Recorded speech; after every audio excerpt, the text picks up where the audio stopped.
Айтылмаған әңгімелер каналына қош келдіңіз, тыңдарман. Пікір, лүпіл, қаралым, таралым өздеріңізден болсын. Ал біз әңгімемізді жалғастырамыз. Ғани Бейсен, Қара мысық. Екінші бөлім. Сол күнгі сұмдықтан кейін ауыл іші кәдімгідей қорқып қалды. Суық хабар лезде тарап, ауыл дүр сілкінді.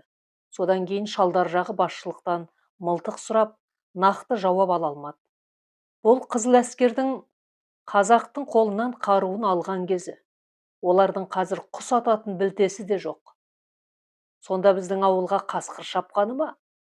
Бұл қайдан келді деп дабырлай бастады қарттар жағы. Қасқырға ұқсамайды. Бұл басқа нәрсе деген екінші шал басын шайқады. Ендеше сілеусін дейтін жабайы мысық бар, сол бәле шығар, деді. Әңгімеге тағы бір шал да қосылып, мұның сілеусін мысық болуы мүмкін екенін айтты. Күлзира әженің жетісіне барған 9 шалдың әңгімесі осылай басталды. Марқұм кемпірдің 2 баласы бар еді. Екеуі де әкесіне ұқсаған қой аузынан шөп алмайтын момын жігіттер болатын. Үлкен ұлы Әрібай 40-тан асса, кішісі Абылай 30-дың үстінде. Екеуі де отбасылы. Шұбырған бала шағалары бар. Оларды жесір ана айқайлап жүріп аяққа тұрғызған болатын. Балаларым шалыма тартқан, маған ұқсаған жер жоқ деп Күлзира әже көзі тірісінде айтып отырады. Кезінде Кәрібай әулетінің көк долысы атанған сол кемпір жұмбақ жағдайда өлді. Бейшараны ит жесе де, қасқыр жесе де, әйтеуір бір мақұлықтың жегені анық еді. Ақылдасқан шалдар біраз тартысты. Олардың арасында Ағыбай ақсақал да бар. Бұл кісінің жүрегі әлденені сезсе де жағы ашпады. Не десін? Тап қазір қыңқ десе, мына жұрт өре тұрады. Сосын қамшысын сабалап, капаққа барса іс насырға шабады. Өйткені капақ басшы әдейі шақырып сұрақтың астын алады. Сонда не айтады? Бұл кісінікі қазірше күмән мен күдік қана. Бүгін аузынан шыққан сөз ертең-ақ жағасына жабысады. Ондайда ел ішіне ірткі салды деп абақтыға айдап жіберуі мүмкін. Жаңа өкіметпен ойнауға болмайды. Онсыз да жалған жаламен жер аударылғандар аз емес. Олардың бірі келсе, бірі келмеді. Тіпті өлді деп қағаз келген Қасен қарттың мүрдесін де баласына бермей жіберді. Жалғыз ұлы Аштархандағы абақтыға арбамен барып жылап еңіреп бос қайтты. Соның бәрін көріп біліп отырған Ағыбай ақсақал Әліптің артын бағайын деп үнсіз қалды. Күндер болса өте берді. Әп сәтте Күлзира кемпірдің 40-ы жетті. Бір ауылда екі әлем, екі түрлі дін мен екі түрлі дәстүр бар. Қазақтың қайтқаны орысқа түк емес. Олар өздерімен өздері жүр. Сондай-ақ орыс қайтса, қазақтың шаруасы жоқ. Бір-бірінің моласынан аулақ қашады. Бір күні сақтаған бала өзінен өзі күбірлей бастады. Бұл өзі өткендегі уақиғадан кейін ауладан ұзамайтын. Бұрын асық салынған дорбасын арқалап, өзі тетелес балалармен ойнаса, қазір үй алдынан аттап шықпайды. Алайда көрші болған соң көреді де, қарт атаның құлағына сыбырлап, ата өткендегі мысықты көрдім деп қалды. Қайдан көрдің? Деп сұраған атасы жалт қарады. Міне мына жерден үйіне қарай бара жатты деген бала шарбақты көрсетті. Шарбақ демекші, бұл үйдің ағаштан соғылған қорғаны да тақта еді. Бұл ауыл басшысы капақ берген жаңа үй. Ағыбай ақсақал осында көшкелі Күлзира кемпірдің үйіне жақындай түскен. Негізі ат төбеліндей кішігірім ауылда бұрында алыс тұрмаған, тап қазір ең жақын көршілес болды. Соңғы жылдары салынған 9 үйдің бірінде жалғыз қазақ тұрса, қалған 8 үйде орыстар тұрады. Солардың бірі мысық бағатын Инга кемпір еді. Сақтағаның айтып отырғаны өзін тістеген қара мысық. Балам, сен қай күні көргеніңді айта аласың ба? Деп сұрады әлденеден секем алған атасы. Бала басын қиқаң еткізіп отыра берді. Айтшы балам, айта ғой, кәне, қашан көрдің? Көңілі күпті қарт қайталап сұрады. Күнім білмеймін. Әне анау жерден тоқтап өтіп кетті. Мен үйге қаштым, деді бала. Дұрыс балам, дұрыс болған. Сол мысықтан аулақ жүр, деп ескертті атасы. Ағыбай ақсақал әлденеден күдіктенсе, жағдай соған саяды. Өйткені мына баланы тістеген мысық содан соң көрінбей кеткен. Демек, ол мысықты белгілі бір уақытта ғана шығарады деген сөз. Балам, біз Томпидің әжесіне кеткен күн емес пе? Деп сұрады біраз ойланған қарт атасы. Сол күн шығар, деді. Оны білмеймін.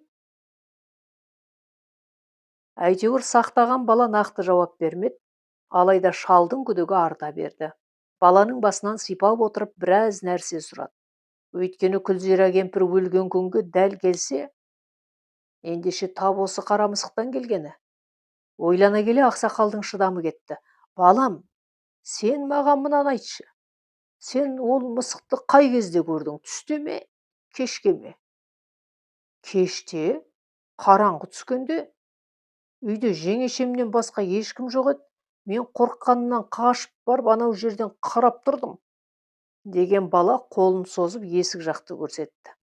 Селт ете қалған қарт одан сайын ойлана бастады. Біз қайда бардық? Марқұм Күлзираны естіп тұра жүгіргеніміз болмаса, одан бері ешқайда барған жоқпыз. Тұла бойын тоқ соққандай қалшылдаған шал тағы да сұрады. Балам, жүгіріп өтті ме? Жоқ, тоқтап маған қарап өтті, деді бала. Жарығым, өркенің өссін қарғам. Орнынан тұрған шал есікке жеткенде, ата, деген бала айғай салды. Ата, аузы басы қан сияқты тілін жалап кетті. Астапыралла, не дейсің балам? Я, ата, тоқтап, аяғымен аузын сипап кетті. Мен мына жерден қарап отырдым. Басын бұрғанда үйге қарай қаштым, деді бала. Осыдан кейін Ағыбай ақсақалдың күмәні қалмады. Алайда 5 жасар баланың сөзі ештеңеге дәлел бола алмайды. Балам айтты десе, орыстар түгіл өз қазағы күледі. Оны капак бастық естісе, тағы да бәле болады. Ішпей жемей саубасына сақина тілеп алады. Сол күні сақтаған баласына, үйден ұзап шықпа, ауланың ішінде ойна деп қатаң тапсырған. Ағыбай ақсақал қара мысықтың соңына түсті. Сол мысықты 2 рет далаға шығарды, екеуінде де ауылда сұмдық жағдай болды. Атаңа нағынет, орыс кемпір сол мысықты арнайы баққан болмасын. Осыдан кейін Ағыбай қарт аңдуға кірісті. Анда-санда басын көтеріп, қорғаннан қарайтынды шығарды. Құдай-ау, бірнеше мысық тұра қуысып ойнап жүр. Олардың арасында қара мысық көрінбеді. Оны үй алдындағы күркеге қамап арнайы тамақ беретінін байқады. Аңдысқан жау алмай қоймайды дегені осы. Қорған сыртынан кемпірдің өзін сөзге тартқысы келеді, оған орысшасы жетпейді. Ендеше Ағыбай қарт атам заманғы қулыққа жүгінбек. Ол үшін бір кесек жұмсақ нан алады, ішіне үшкір тебенді сындырып салады, сосын ешкім жоқта мысықтың алдына лақтырады. Аш қарынға асап жіберсе біткені. Бірақ мұның да кемшілік тұстары бар. Тебен жұтқан мысықты таспен атқылап қуу керек. Яғни ине жұтқан мысық жүгіру керек. Сонда тез өледі. Осылайша қарт пен кемпір аңдысып жүргенде ауыл басына шенділер жетті. Олар жоғарыдан келген жаңа өкіметтің өкілдеріміз. Жиналыс ағайын. Сағат 5-те басшының ғимаратында жиналыс болады. Бәріңіз келіңіздер, ешкім қалмасын, деп айқай салды тілмәш бала. Ащы дауысқа бірі терезеден қараса, бірі қорғаннан сығалаған тұрғындар жинала бастады. Одан кейін кешкі сағат 5-те жамыраған жұрт басшының ғимаратына ағылды. Әу баста костюм киген қазақ баланы көргенде ауыл қазақтары қуаныштарын жасыра алмай, өзіміздің бала деген.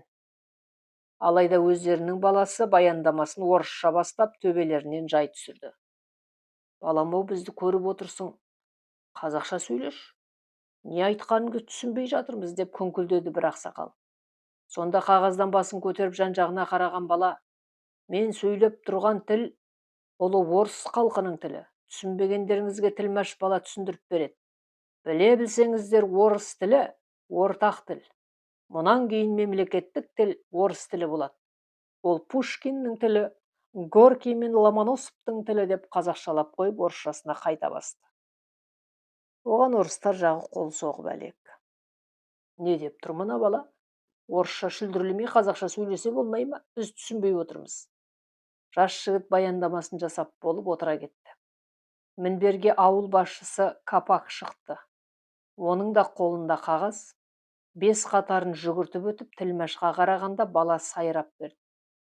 Кімде-кім ұлтқа бөлініп ауыл ішінде алауыздық тудыратын болса, Советтер елінің заңына сәйкес жауап береді. Әй, бастық, сенің осы заңнан басқа айтарың жоқ па? Капак бастық кәрі кемпірге алара қарады. Сонша қарағаның не? Біз мұнда түсінбей жатырмыз. Біресе анауың сөйлеп, біресе мынауың сөйлеп, миымызды ашыттыңдар. Бізді сыйласаңдар, қазақша айтыңдар. Бұл қазақтың жері, деген ашулы кемпір отыра кетті. Әр жерден мырқа дұрыс айтты, бізге қазақша түсіндірсін, бұл қазақтың жері деген күңкіл сөздер естілді. Оның бәрін тілмәш бала бастықтың құлағына сыбырлап үлгерді. Енді орнынан қазақ шенді тұрды, костюмінің етегін тартып жіберіп мінбеге беттеді.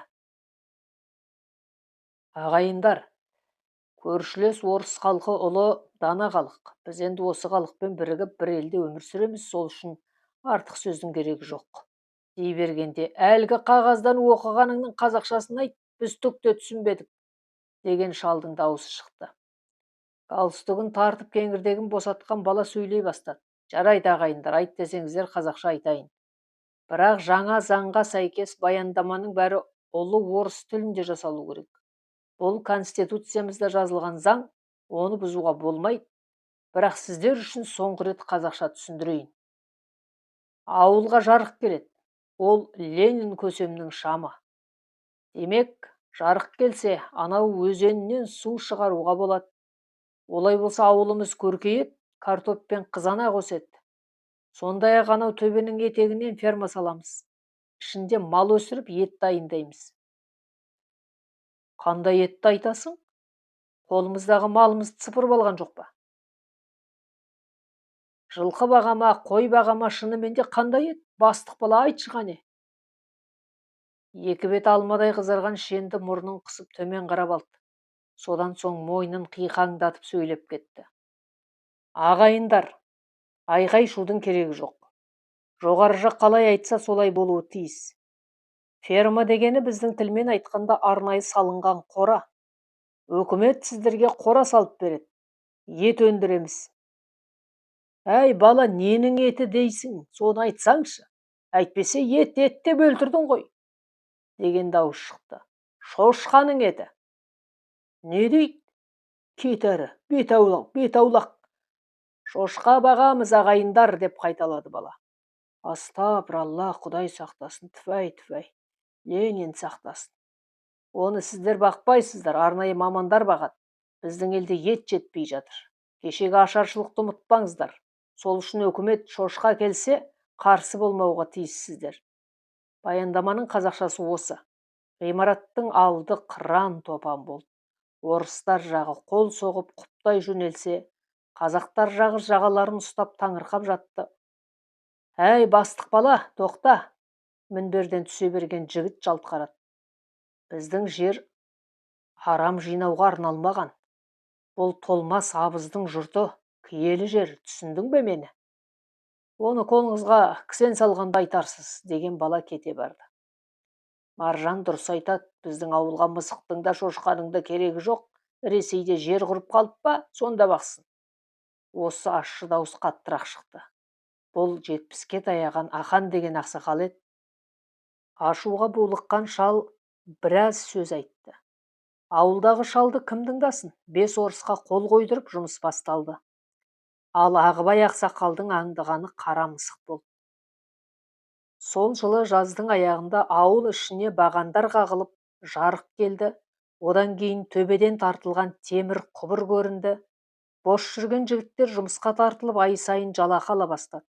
Осыдан кейін ауыл іші қақырап қақ жарылды. Лениннің жарығы жақсы екен. Көзіміз шайдай ашылды. Ұлы Ленин жасасын деп жастар жағы ұрандата бастады. Оларға арам бағып адам болмаймыз деген қарттар жағы айқай салды. Дегенмен өкіметтің аты өкімет, қолында күш бар. Көктем келгенде төбенің етегінен шошқа бағатын қораның құрылысы басталды. Әрине ауыл гүлденіп жатыр, үй ішінде жарық бар, дамып жатырмыз халайық. Осының бәрі ұлы Лениннің шапағаты. Ленин жарықтық 100 жасасын. Ерте көктем еді. Әрбай бала бауыры екеуі жұмыста жүрген. Сонау етекпен ауылдың арасы 1 шақырым жер. Жарты сағаттық демалыста жұмысшылар үйге келуі тиіс. Сонда барып келіп жүргісі келмеген Әрбай бір күні жұмыс басында қалды. Орыс басшылығы өз орнында, олармен біздің қазақ табақтас болмайды. Өйткені өрекеңдердің жейтіні бұқтырылған шошқаның еті, қазекеңдікі қой мен сиыр еді. Шаршаған бала қарны тойғанда қисая кетті. Көктемгі күннің көзі он бойына өтіп, буыны босағанда көз ілінді. Ал ұйқысынан оянғанда оң аяғының сүйегін ғана көрді. Осыдан кейін нағыз дүрбелең басталып, ауыл ақсақалдары атқа қонды. Кім жаяу, кім атпен шапқылап етекке жетті. Кім не көрді? Кәне қайда кетті? Ешкім ештеңе білмейді. Тіпті баланың өзі не болғанын түсінбейді. Әпсетте басшылық жетті. Түс кезі еді. Кешке қарай тағы да бөтен дәрігерлер келіп баланы әкетті. Осыдан кейін Ағыбай ақсақал ауылға тартты. Үйге кірмей көрші кемпірдің есігін қақты. Ай, аш оңбаған әумесер, аш дейім саған. Үйдің терезесінен сығалаған кемпір тым-тырыс болды. Аш дейім саған, әйтпесе қақпаңды бұзам деп айқай салды. Ағыбай ақсақал. Сонда ғана аула есік ашылып, зять баланың сүлбесі көрінді. Аш мына есікті, мен кіріп қарауым керек. Нені қарайсыз ақсақал? Біреудің үйіне рұқсатсыз кіруге болмайды. Маған болады, аш деген соң аш, деп айқайлаған шал шарбақтың есігін бір тепті. Қасарысқан бала аша қоймады. Осыдан кейін екеуі айқай басталды. Оны естігенде Тілмәш пен әскери киімдегі адамды ерткен ауыл басшысы жетті. Мұнда не айқай, не болып жатыр деп қамшысын шошайтқан бастық аттан түсе берді. Мына кемпірдің үйін тексеруіңді талап етем деген қарт тағы да есікті тепті. Ақсақал, біреудің үйіне қалай кіресіз? Сотталып кетемін деп қорықпайсыз ба? Бұл әскери киімдегі орыстың сөзі. Әй бала, мына екеуін айт, мына кемпірдің үйіндегі қара мысықтың аузына қарасын. Барлық пәле сол мысықтан келіп жүр. Айтқаны менің сөзімнің бәрін тәржімалап айт, деп ашулы шал Тілмәш балаға шүйлікті. Бала бастықтың құлағына жүгірді. Сол сәтте екі орыстың екеуінің де көздері аларып шыға келді. Ақсақал, мұныңызды тез доғарыңыз. Біреудің үйінің есігін тебу қылмыс. Біз бұл үйге рұқсатсыз кіре алмаймыз деп гүретті капак бастық. Бізді соттағанда рұқсат сұрап едіңдер. Қолымызға кісен салып итше сүйредіңдер. Сонда мына кемпірдің үйіне кіруге болмай ма? Деп шал қарсы шапты. Осы сөзінен кейін Ағыбай ақсақалдың шаруасы бітті. Ауыл іші Әрбайдың қалі мүшкіл екен, ауданға кетіпті деп шулап жатқанда соңынан Ағыбай қарт кетті. Кеткенде де өзі кеткен жоқ. Ауданнан келген полициялар күштеп алып кетті. Екі қолын алына байлап, атпен жетектеп әкетті. Соңында улап шулаған бала шаға қалды. Бастықтың айтқаны бірақ ауыз сөз. Бөтеннің үйіне рұқсатсыз кірмекші болып есігін сындырмақ болды. Бұл бүлікшіл шал. Өкімін аудандық сот айтады дейді. Осылайша жаңа өкімет мысықтан күдіктенген шалды құртты. Содан соң жаздың ортасына дейін ауыл тыншыды. Әрбай жігіт жарымжан халде қайтып оралды. Оны көңіл сұрап келгендер сұрақтың астына алды. Сол баяғы ескі әуен. Не көрдің балам? Білмеймін ата, деген бала жан-жағына қарайды. Мына аяғыңды бірдеңе жеген ғой. Түк сезбедің бе деп тағы біреу сұрады. Әрбай сорлы иығын қысып, аң-таң. Анау кемпірдің үйінде қара мысық бар дейді. Ағыбай ақсақал содан келді деп айтып кетіпті. Мүмкін, сонысы көрінбей кетті. Басында қара мысық болған деп бір кісі ойын ортаға салды. Дастархан басында отырған үш шал ақылдаса бастады. Арадан біраз күн өтті. Ағыбайдың үйіне келуі көбейген үш шалды Капак байқады. Соколов мырза, жоғарыға айта барыңыз, өткендегі уақиғадан кейін ауыл қайсақтары күдіктене бастаған сияқты. Соңғы кездері бүлікші шалдың үйін жағалап аңдысып жүр. Қандай амал жасаймыз? Деп сәлем айтты. Онысына, жоғары жақ бұл мәселеге біраз қаржы бөлген, қазірше тоқтата алмаймыз. Бізге арнайы тапсырыс берген құпия қызмет бар. Капак мырза, бізге экспериментті тоқтатқаннан гөрі, сіз айтқан күдіктілерді құрықтаған әлдеқайда арзанға түседі. Мұндай астыртын жұмыс үшін Қайсақ даласы мен Қайсақ халқынан тиімді ешкім болмай тұр. Сондай-ақ шошқа қорасы бітсе, ол жерден Қайсақтардың өздері қашады.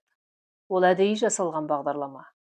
Бірақ соңғы Қайсақ кеткенше біздің эксперимент нәтиже беруі тиіс. Бізге нәтиже керек, деген жауап алды. Қысқасы, жаңа үкімет қазақтың басына сор болды. Жайлаудағы құдықтарды улап, өз жерімізде мәжбүрлеп көшіргені бар. Одан кейін атом бомбасын сынап, экологиялық апат жасағаны бар. Мынауы шектен шыққандық. Егер мысық оң нәтиже берсе, шыбын бар. Одан кейін ызыңдаған масасы бар. Тым болмаса саранча дейтін сұрапыл жәндік бар. Орыстың ойлағаны осы болды. Қыңқ дегеннің басын қағып, Толмастың ауылын қырып кетті. Есік тепкен Ағыбай қарт 4 жылға сотталып кетті. Сөйтіп жүргенде жаздың соңы болды. Етектегі қора біткенде қорсылдаған шошқаларды жеткізді. Оған орыстар мәз болса, қазақтар мұрнын басып әлек болды. Көшемін, деді төрде отырған қысық көзді қарт кісі. Біз де көшеміз, шошқамен араласып бұлай отыруымыз дұрыс емес, деп қостады үй иесі. Бұл ауыл басшысы Капактың құлағына жеткенде, Қайсақтар өре түрегеліп көшкел жатыр деп жоғарыға хат жазып, мөр басып жіберді. Көшуге рұқсат жоқ деңіз. Неге десе, кеңес өкіметі бүкіл одақтық санақ өткізеді деген сылтау айтыңыз. Біз нәтижеге жетпегенше ешкімді жібермеңіз деген жасырын жарлық жоғарыдан келді. Ендеше көшіп көріңіз. Сол жылы қыс ортасында Толмас ауылы тағы да дүрлікті. Мысық аңдыған шалдар кемпірдің де мысықтардың да көрінбей кеткенін Тілмәшқа айтқан. Мұны естігенде екі нөкерін ертіп Капак жетті. Содан шарбақтың сыртынан қарап әрі-бері айқай салған болып, бірақ оған жауап болмады. Ашыңдар мына есікті, деген бұйрық берілді. Сол сәтте екі жігіттің бірі қорғаннан секіріп түсіп, есікті ашып берді. Содан жан жағына ұрлана қараған бастық үйге жетті. Ағаш шарбақтан сығалағандардың қарасы көбейгенде кемпірдің үйінің есігін жаба салған Капак айқай салды. Жабыңдар есікті, бөтен адамның үйіне рұқсатсыз кіруге болмайды. Ащы шыққан дауысқа үрпиіскен адамдар одан сайын мойындарын соза түсті. Қане неғып тұрсыңдар, тараңдар бәрін. Қолындағы қамшысын көтерген бастық жедел жүріп шарбақтан шықты. Басеке, кемпір аман ба? Кіріп қарасаңыз болмай ма? Ол да пенде ғой, деген бір шал көңкілдеген болып, басындағы тымағын шешіп бетіне басқан Капак жалт бұрылды. Мына шал не деп шүлдірлеп тұр, деп қамшысының ұшын созып Тілмәшқа қарады. Сонда аузын алақанмен жасырған бала жетіп барып Капактың құлағына сыбырлап үлгерді. Бөтеннің үйі деп айттым ғой, бастық болсам да кіруге құқым жоқ, заң бәрімізге ортақ, деген Капак шарбақтың есігін тарс жапты. Одан кейін жүгіре жортып атына қонжиғанда аузы көпіріп үкім оқыды. Егер кімде-кім мына шарбақтан аттап басатын болса, жақсылық күтпесін, жазасы ауыр болады. Көз аларып тепсініп қалғанда қара жорға ыршып түсіп кете барды. Әй, Тілмәш, атың кім еді балам, бері жақындаш, деп жас баланы шақырған әлгі қарт. Сезгендерің бар ма? Мұнда бір жағымсыз иіс бар. Кемпір аман ба екен? Он шақты адам аспанға қарап иіс қуған болды. Сезіп тұрсыңдар ма қалайық, деген шал екінші рет сұрады. Ой, бұл анау төбедегі шошқаның иісі бұлар. Айуанның сондай сасық болатыны бар екен, құрсын, деген бір кемпір жағасын тартып аузын басты. Жоқ, деді әлгі шал, жұлып алғандай. Жел мына жақтан соғып тұр, ендеше мына үйде бірдеңе болған. Бейшара мысықшы кемпір тоңқайып қалған болмасын, деп бой бермеді. Қалайық, біз не десек те оны үкімет шешеді. Бастық тыйым салды, біздің шаруамыз жоқ, деп көңкілдесіп бірін бірі құптаған адамдар тарай бастады. Жел сендер жақтан соғып тұр, сол үшін сендерге бәрібір. Мен тұншығып өліп барам. Бұл иістің шыққанына 3 күн болды, деп айқайлады әлгі шал. Әй, алжыған қақпас, өкіметпен дауласып не таппақсың? Анау Ағыбайдың соңынан кетіп отырма, деп тоңқылдаған кемпір қолын сілтеп бара жатты. Ал жортып отырып, конторға жеткен бастық аудан орталығына радиограмма жолдады. Қалай сонда? Кеше ғана өз аяғымен жүрген кемпір өліп қалған ба? Оны мына қайсақтар әдейі өлтірген болмасын? Үстеліне шалқая түскен Капақ көзалары бойлана бастады. Ойланбай көрсін, өкімет ойынын осып жібереді. Өйткені анау кемпір арнайы жіберілген кемпір. Мәскеу жағы қара мысықтан нәтиже күтіп отыр. Ендеше мынау өлтірген деп кінәліні таппаса, Капақтың басы кетеді. Олай болса, әлдекімді кінәлетіп шығару керек. Ауданнан келгендер жеткенше бір шешімін табу керек, әйтпесе іс насырға шабады. Капақ бастық көп ойланды. Айтқандай, бағанағы шалшы. Қайта-қайта иіс шықты деп есіктен ентелеген жоқ па? Сол қайсақ өзі өлтіріп, өзі хабарлаған болмасын. Бұл сұмдық тап сол шалдан келді. Қайсақтардың шал кемпіріне дейін дұшпан. Тілмәш! Ай, Тілмәш! Орнынан атып тұрған бастық айқай салды. Көп өтпей ұзын бойлы сары бала есіктен көрінді. Бері бері. Кеудесін ұстаған бала жақындай берді. Сен өзің кімсің? Айтқане, деп гүр етті. Мен бе Басекем, мен ноғаймын, деді көзі жыпылықтаған бала. Да, ноғайсың ба? Олай болса қазақшаны қайдан үйрендің, соны айт, деп сұрады бастық. Мен қазақ отбасында өстім. Жалпы қазақ тілі мен ноғай тілі ұқсас тілдер, деген бала түсіндіре бастады. Тәйт! Шаңқ еткен бастық үстелді бүріп отыра кетті. Екеуі де көшпенділер сөйлейтін дала тілдері. Алайда маған керегі тіл емес. Дала тілінде сөйлейтін банағы шал. Сол адам жайлы толық ақпарат керек. Түсіндің бе мені? Түсіндім, деген бала сырт айналып есікке беттеді. Тоқта, балақай. Тілмәш бала тұтқан ұстаған күйі тұра қалды. Құлағына жайлап сыбырлап ақпарат жинап бер. Қысқасы былай жаса. Қайсақтарға мені жамандасаң, шетінен запыран құсып ішіндегісін ақтарады. Бірақ сен бала білесің, мен өзім жаман адам емеспін. Оқығаным бар. Бұл жерге мына жабайыларды адам қатарына қосу үшін келдім. Ендеше бара ғой. 2 сағаттан кейін алақандай ақпарат алдымда болсын, деп тапсырып жібереді. Түсіндім, дегендей басын изеген бала шығып кете барды. Бұл кезде аудан дүрлігіп, арнайы адамдар атқа қонған болатын. Жүйрік жорғамен шауып отырса, күн кешкірмей жетіп келеді. Капақтың жаны қалмай қорыққан осы еді, өйткені бұл адамның арнайы келген миссиясы бар. Мәскеудегі жоғары оқу орнының биология факультетін бітірген Антон Семенович Капақ қазақ жеріне арнайы жіберілген.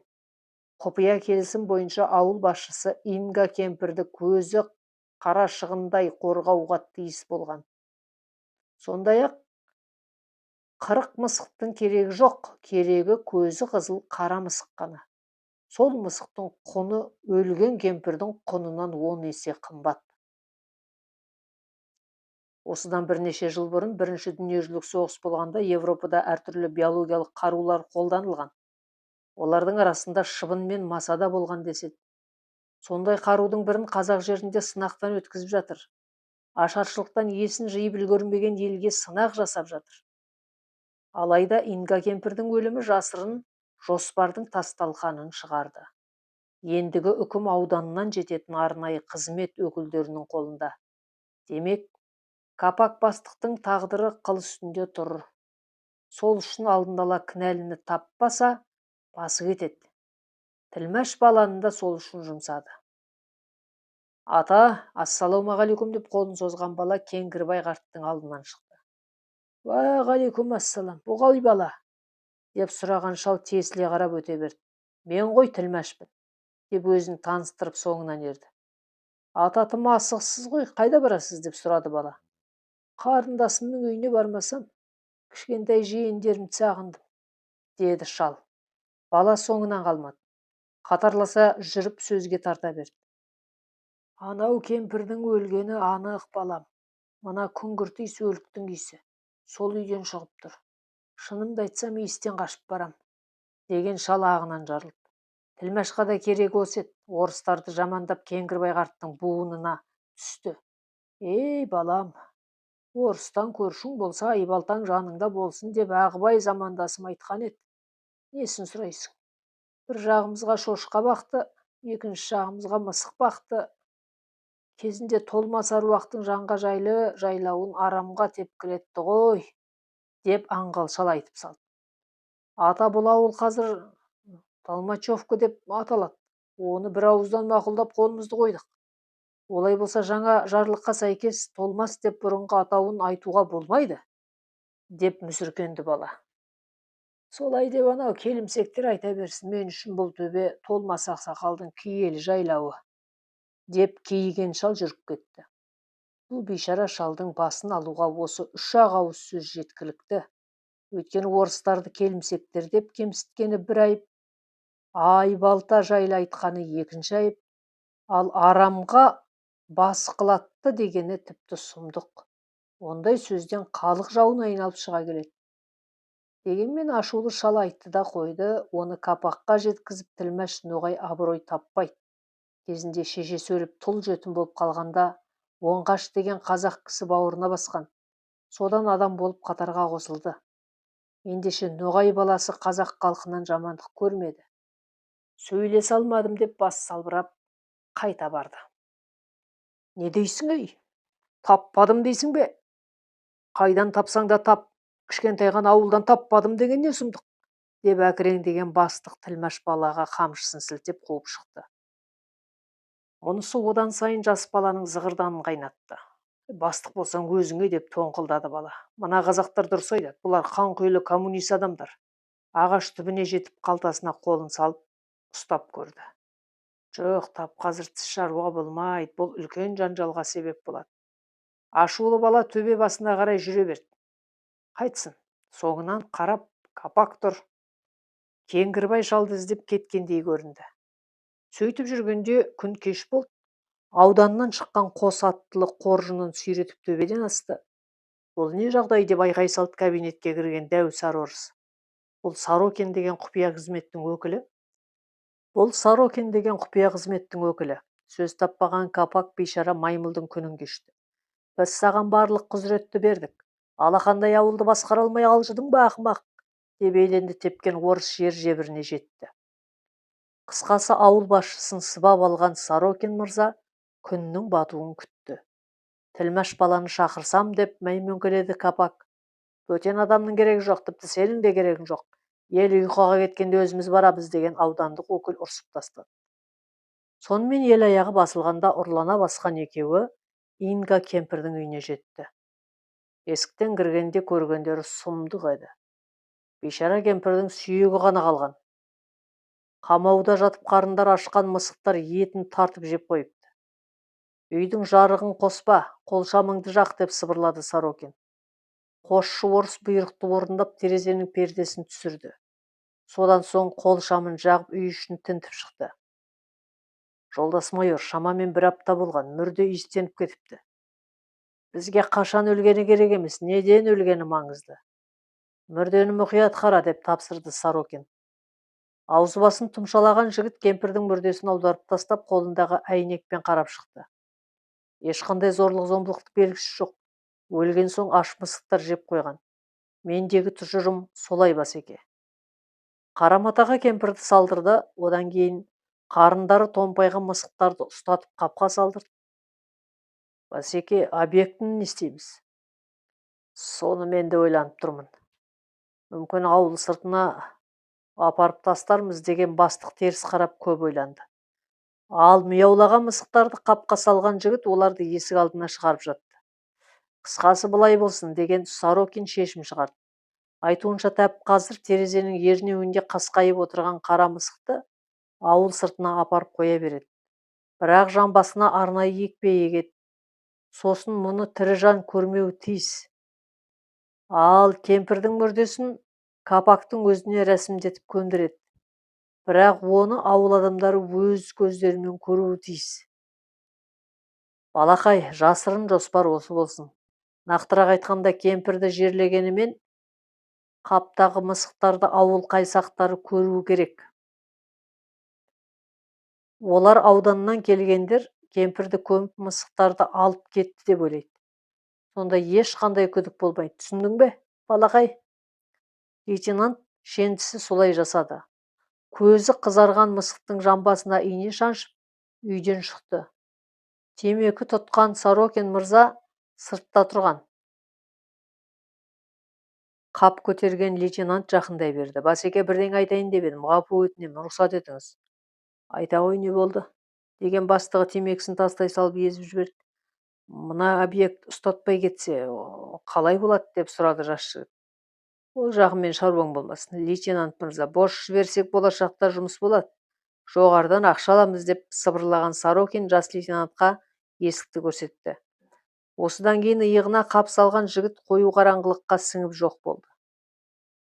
Ертесіне жасырын жоспарларын жүзеге асырды. Елдің көзінше өкімет өкілдері Инга кемпірді ауыл сыртына жерледі. Салдыр-гүлдір арбадағы мияулаған мысықтар қабір басында тұрды. Соңында қолындағы қағазға қараған капак басшы сөз сөйледі. Қалай, құрметті Талмачев ауылының тұрғындары, біз бүгін Инга Йовлева әжемізді жер қойнына тапсырдық. Өмір деген осы, бүгін бар, ертең жоқ. Инга жи жақсы адам еді. Жасынан мысықтарға әуес болатын.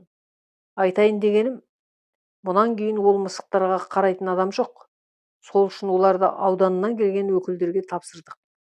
Әне, қапқа салып әкетіп барады деп алдай салды. Негізі бұл жасырын жоспардың бір бөлігі еді. Өйткені кемпір өлді, мысықтарды алып кетті деп мына жұрттың айтуы керек. Ағаш арбадағы қаптың ішінде қиқулап жатқанын көрген ауыл тұрғындарының күдігі сейілді. Сол күні Капак мырза көп сөйледі. Міне көрдіңіздер ме, өкімет ешкімді назардан тыс қалдырмайды деп соқты. Ешкімі жоқ жалғызбасты кейуананы арулап жер қойнына тапсырды. Демек, советтер үшін адамның құны өте жоғары. Біздің басты байлығымыз адамдар, ұлтқа бөлмей, бәріңізге құрмет көрсетеді деп көкіді. Алайда олардың арасында құпия қағазда объект деп көрсетілген қара мысық жоқ еді. Кемпір байғұс сол мысыққа Байка деп ат қойып алған болатын. Бірақ мысықтың миссиясы басқа еді. Оны Инга жи білмейтін. Ал білген кезде бәріне кеш болды. Қара мысық байғұс кемпірді ұйықтатып, етін жеп сүйегін ғана қалдырды. Сол қара мысықты аудандық өкілдер ауыл сыртына әдейі жіберді. Олай болса, қызықтың көкесі әлі алда. Бәлкім мұны қызық деуге келмес, сұмдық деген жөн болар.